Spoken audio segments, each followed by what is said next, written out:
Hey, good afternoon, good evening, everybody. Damon Gonzalez from Latinbox Sports. We're reporting live from the studios this afternoon. We have a tremendous show this evening, two shows that we're putting out. We're very excited about it. First, I want to congratulate Top Rank. They've made their official announcement today about their two fight cards coming up on June 9th and June 11th, I believe. Yes, and June 11th, and we're looking forward to that, man. The June 9th card's going to be tremendous. Shakur Stevenson, as everybody know, Michaela Myers on the card, Jared Anderson, Guido Ventello, Ramsey Ramirez. Pretty decent card, man. And Kevin Metcalf. It's a nice lineup, nice card, and it's just going to be such a relief and a blessing just to see boxing back. It's tremendous. So tonight we're going to be joined by one of the top ranked fighters. We're going to get him on the line any second now.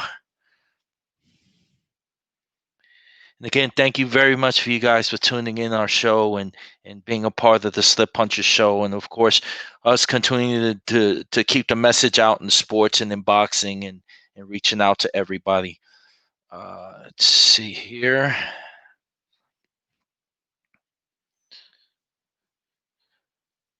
We're going to be joined by a super middleweight fighter.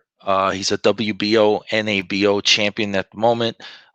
He's done some really, really big things in his career, and I'm excited to have him come aboard with us and join us on the show. So it's pretty exciting. It's very exciting to continue to reach out to these fighters. We all got time in our hands, and my prayers to everybody out in the country right now. It's really tough times for everybody. We just have to stay strong as a nation, as a country. My prayers go out to you, and prayers are very strong. So, I just wanted to add that. Uh, we're going to be joined any minute by Mr. So Cold, Steve Nelson. Steve Nelson, as everybody knows, he's one of the stable mates of Terrence Bud Crawford and Jamal Herring, and we're pretty excited to have him aboard with us. He should be joining us any second now. Ladies and gentlemen, the Slip Punches Show. We have Steve So-Called Nelson joining us this evening. Steve, how you doing, champ? What's up, man? How you doing? What's good, man? It's nice talking to you, man. Yeah, I'm just at the crib, man, hanging out. We got a citywide curfew, so just Yeah, that's definitely going on all over the world right now, all over the country, man. But how you holding up, man? I know you had the phone call. You're back in training camp, I see, which is amazing. How's that going for you? Yeah, man. Everything is going good for me. I'm staying in my own little world. Protecting me and my family, and just staying positive. Stay away from all the negativity and everything. Now, Steve, definitely before we start touching on the accomplishments, let's go back in the day a little, man, because you a brother from the block, man. You and Bud been around each other like teenagers, 13, 14. Is that correct? Yeah, I've been knowing Bud, man, since middle school. So, man, how amazing that this developed for you guys to get into the roles of professional boxing, because we can go on for at least 25 minutes of just talking about your amateur career, because you have such a decorated amateur career. Yeah, see, growing up, like I knew Bud from the neighborhood and stuff, but I didn't box. I didn't start boxing until I was 21, and I went away to the military, and I had came back home and like reunited with Bud and stuff, and started training around him and sparring with him and everything, and he seen my growth fast because the first time, like when I told him, "Hey, I started boxing," he's like, "What, for real?" I was like, "Yeah, I'm ready for you." Not knowing that I wasn't on that level yet. First time I come home and I sparred with him, and he beat me up real good. Like even though I was bigger than him, but he was more technical. He had more experience. So, and then by the next time he seen me, which was like 6, 7 months down the line, he seen how much I grew since then. And every time, like it was just a growth, big growth. Man, just So the brotherhood there, man. We're bringing in Jamal Herring and Brant and all you guys together, man. What a chemistry. Talk about that chemistry you guys have. Yeah, it's like he's all like me and Bud. We were like the first like with the team and everything. And then when Bud, won his first title, and then Bo Max started to get a bigger name for him, like as a coach, more people started coming around. But like I tell people, like our chemistry is everything. Like we're not gonna let people come around just because they're good boxers or they're accomplished boxers, but they don't fit in our stable.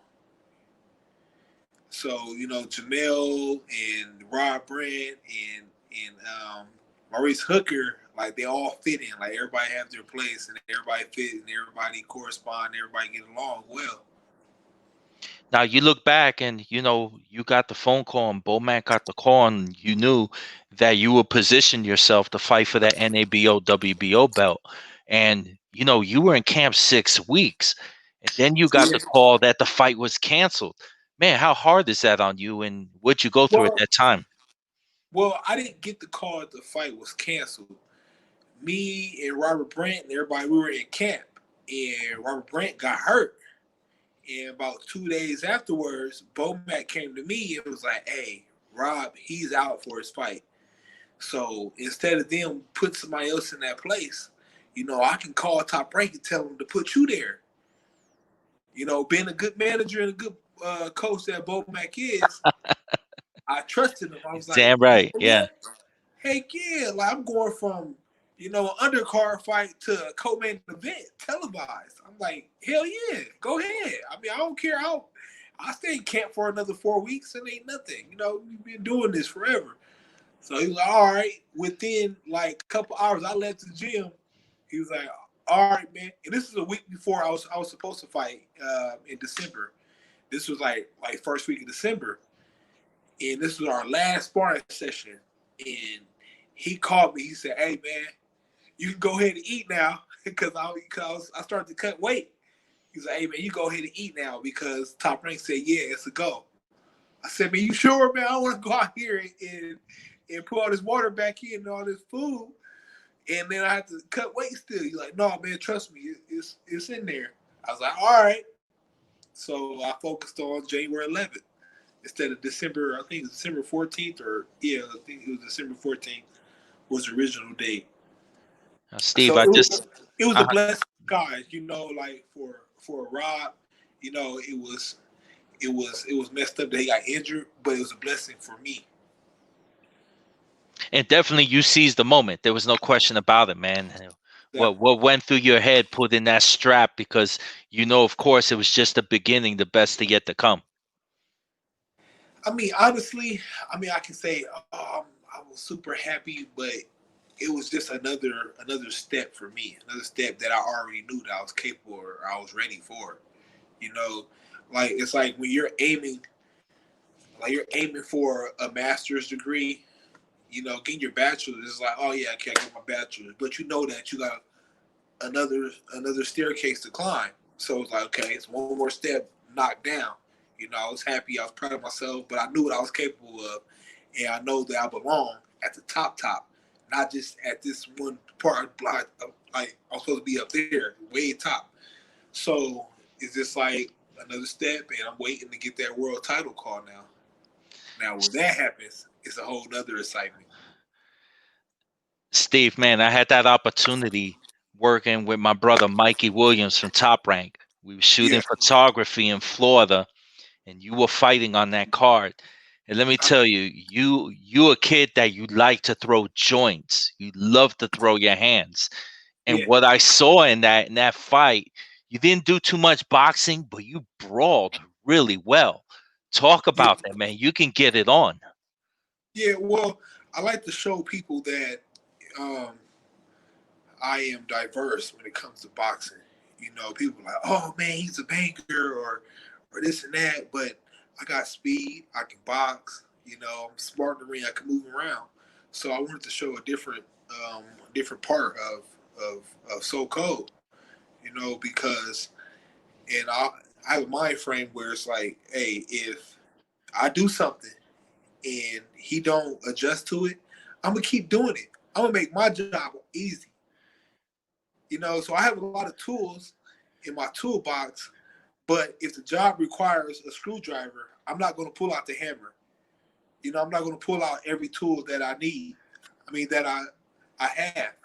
I just pull out what I need. Well, absolutely. You're very, very exciting to watch, man. Hands down, man. Your chemistry, your team, Brian, Red, Ed, and Bomac, man. Talk about your team, how you guys have really gelled together to make Yeah, this work for So Cold. our coaching, I call him the three-headed monster because we got three coaches, and they all That's what's have up. Yes, different things they bring to the table. We have absolutely. we got Red, we got Saul. So working mitts back and forth with three different coaches, it always prepares me for different styles or come up with different game plans. So So like definitely, coaching, man, I love the coaches. I love all three of them equally. Steve, talk about the community of Omaha, man. You've done so much out there, you and the crew and the team. Man, give some light of how much you've given back.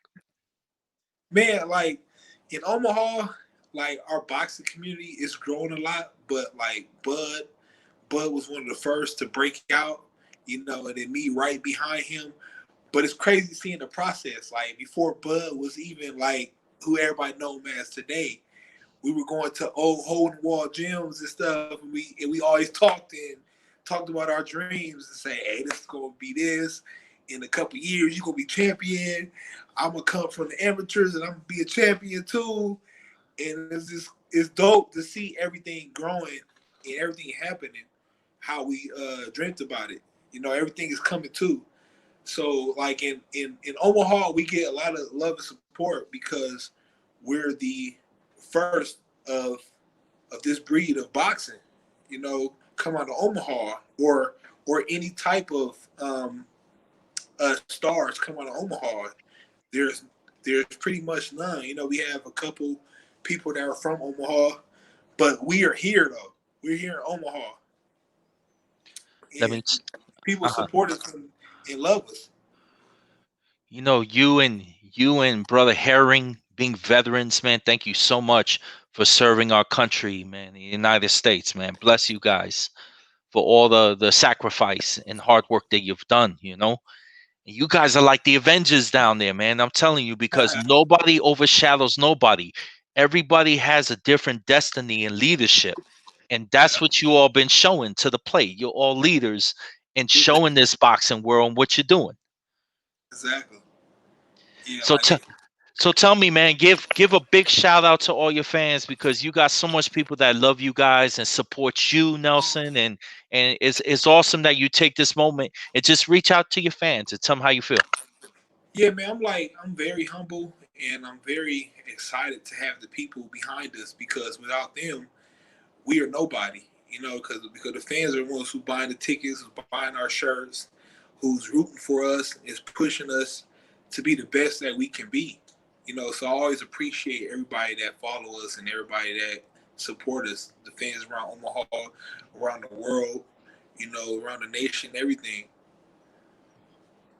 Steve, I know you've thought about it, and of course, you could see TR and Bob made the announcement today publicly about the Yeah, two shows that are coming up in June with Shakur Stevenson and Magliano, the following show on the 11th, which are weekdays, which is pretty interesting. Now, right. I'm sure you've thought about it. Of course, you get that call fighting behind closed doors. Have you gave that any thought? Yeah, I mean, I was making this joke to one of my friends. My first 12 fights was behind closed doors and barely no fans. So, I mean, like I'm a performer, whether this one person, whether it's a thousand, 10,000 people, but I know there's gonna be a lot of people watching on TV too. But I'm in there to do my job. When I when that bell rings, nothing else matters outside that ring and around my coaches. Like that's all I hear. Like you be a million fans shouting and yelling and everything going on, but I go into a zone where I don't hear nothing. I only see my opponent and I hear my coaches yelling out instructions. And I hear his coaches yelling him instructions. Like, okay, I'm ready. I'm ready for this jab. That's all I hear. So, it doesn't bother me. It doesn't bother me like fighting with no fans in the arena. Steve, with all due respect, you're at a stage of your career and your treatment, world championship title, the big straps. What are your thoughts of becoming a champion?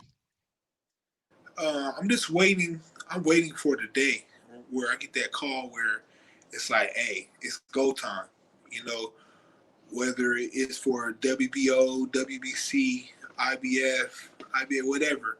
Like I'm ready for who's ever out there because I feel like I'm the best. I feel Oh, like I no question. compete up with all those guys. You know what I mean? Like I take nothing away from them. I mean, they're all good because they're all champions. But I feel like I have I have I have the complete package, and just being able to do everything. And I feel like I can beat those guys. So when the time comes and the time is right, I'll be ready. Steve, shout out to Coach Bomac and Red. They're on the line with us watching the show, man. Also, we got the WBO supervisor on the show, Joseph Correa, Front Proof Media, just a bunch of people tuning in, checking out the show, and we really appreciate that. Steve, man, the younger generation of the sport, man, I know through all your training, through all your time, you still have the time to help these young kids out. Talk about that. I feel like when you learn something, it's your job to pass it down to the next generation. Whether it's in the ring, whether it's outside the ring, whether they need help with school, they need help finding jobs, they need help with anything. Like that's what the older generation is here for. I don't have children, but I have a lot of people that look up to me, and I try to do my best to be a stand up model to them in any way that they need me. Oh, no doubt. That's awesome, man. And listen, we really truly appreciate you coming on the Slip Punches show. And we hope you and the team could join us back some other time. Oh yeah, anytime, man. I appreciate you reaching out to me. Yeah, no doubt, man. No doubt. Steve So Cold Nelson, man. Yo, listen, God bless you, brother. And we'll see you back soon in the ring. And we thank you so much. Keep on punching, man. Oh yeah, definitely, man. Anytime, man. Hit me up and I'll be right there. Thank you. Shout out to your fans, Steve. Hey, shout out everybody, man. Thanks for tuning in. So cold, we out. All right. Appreciate you, champ. God bless. Take care. All right. Thank you guys for joining us in the Slip Punches show this evening. It was a very big pleasure to talk to Steve So-Called Nelson. We'll be back to you on top of the hour with Christopher Petufo Diaz. And thank you so much again. Bye bye.